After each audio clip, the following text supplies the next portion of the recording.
2 days later, the neighborhood looked different. Not because of the houses or the lawns, but because of the silence. The kind that comes when fear shifts sides. Karen's name was scrubbed from the HOA directory by noon. Her fancy gold-plated mailbox? Gone. Replaced with a county-issued notice. Under investigation. But that wasn't the twist. The twist was what Torres found. He didn't just call in a favor.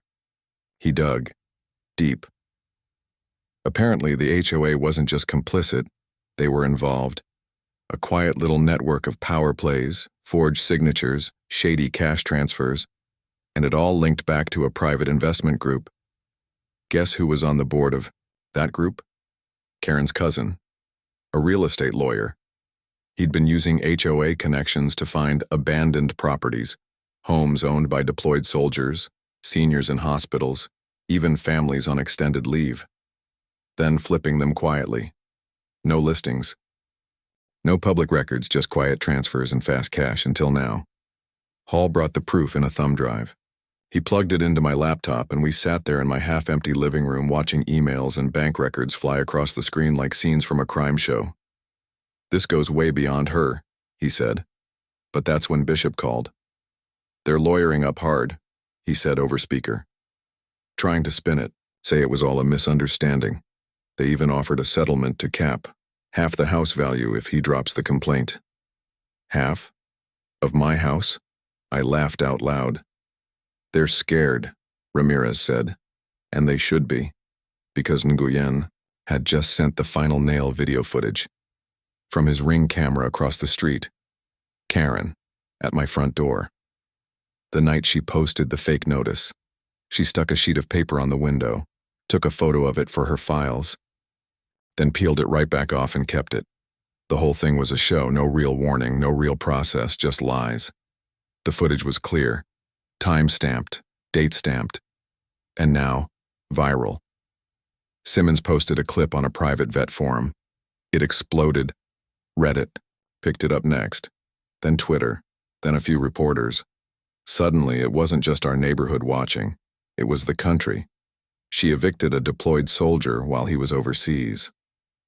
That one sentence spread like wildfire. The pressure built fast. HOA board members started resigning. Emails leaked. Neighbors who used to avoid eye contact were now knocking on my door, apologizing, handing over anything they had. Karen's cousin issued a statement through his firm, said he had no knowledge of her actions. But one of our guys, Omar, recognized him from overseas. He wasn't just a lawyer. He used to work in intelligence. Yeah, this wasn't over, not even close. The next knock on my door wasn't a neighbor. It was a federal agent, badge out. No nonsense. "Captain Walker?" he asked. I nodded. "I'm Agent Brooks, DHS Fraud Division. Mind if we talk?" I stepped aside. "You're a little late." He gave a tight smile. "You're not wrong. But it's moving now." He dropped a small stack of files on my coffee table. Each one had a name, a photo, a property address. All flagged cases. Similar pattern, he said. Fake HOA violations, fast-tracked evictions.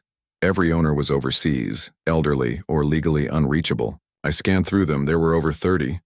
"How many involve Karen?" I asked. "Directly, at least 12. But your friend, the cousin? He's connected to 28. That hit like a brick. He's the real one running it," I muttered. Agent Brooks nodded. "She was just the loud face, the bait. He stayed clean, used her to stir the pot, then handled the real money in the background." And just like that, the picture came into focus. It was never just about my house, it was a machine. Quiet, greedy, focused on the most vulnerable. They never expected anyone to fight back, especially not someone in uniform, but this time, they pushed. The wrong guy. The agent slid a form across the table. "This is your official statement. We'll handle the prosecution, but if you're willing, we'd like you to testify. Help shut the whole thing down." I didn't even hesitate. "Absolutely." Ramirez, sitting nearby, leaned forward. "You should also tell him about the footage from Nguyen. The cousin shows up in it, wearing a security badge." Brooks raised his eyebrows. Really?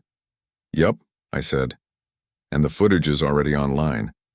Brooks let out a slow whistle. Well, that'll help. By the next morning, 3 major news networks were outside. Cameras, mics, big questions. I didn't say much, just stood in front of my porch, the one Karen tried to erase, and said what mattered. This isn't just about one house.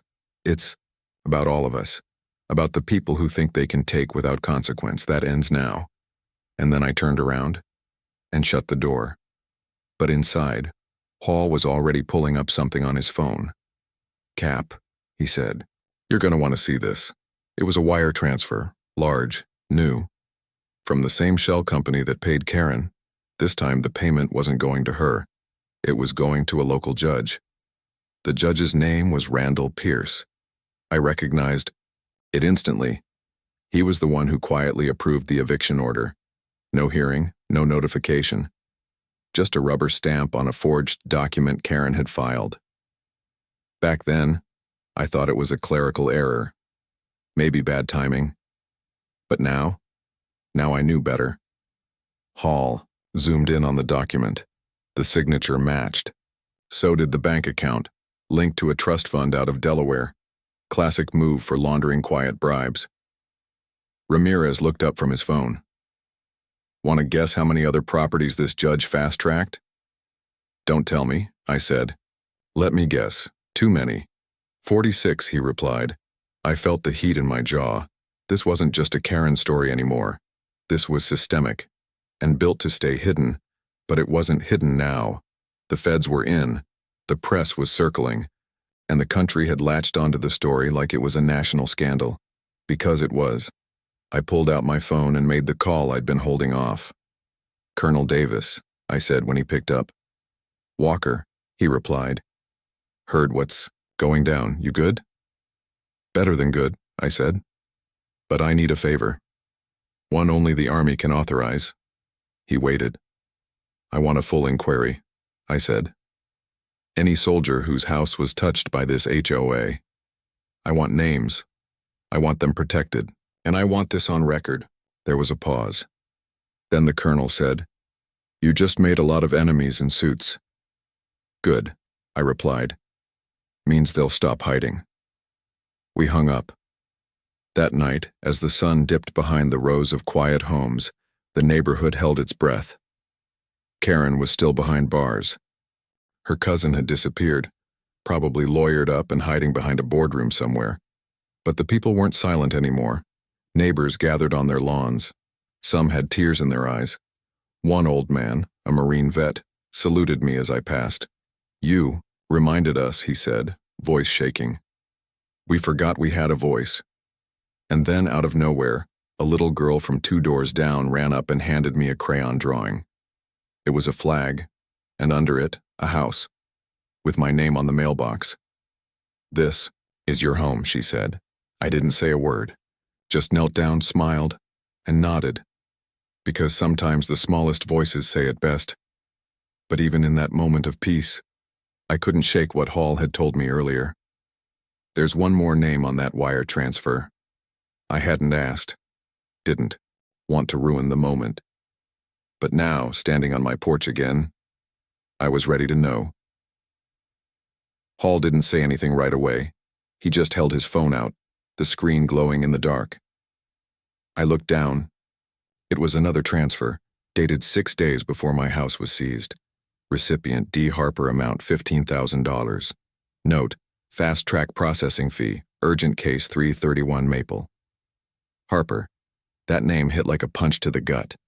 Daniel Harper wasn't just anyone. He was a local city official, head of housing compliance, and more than that. He was the one who approved my original permit to build the security fence last year, the one Karen claimed violated HOA standards. He'd smiled, shook my hand, thanked me for my service, said I was exactly the kind of man this town needed, and all the while he was on the take. I sank onto the porch step. This thing wasn't just an HOA scam. It was a chain. HOA reps, a judge, a city official, and maybe even more. Hall sat down next to me. They built this like a business, quiet, clean. No digital fingerprints unless you're really looking.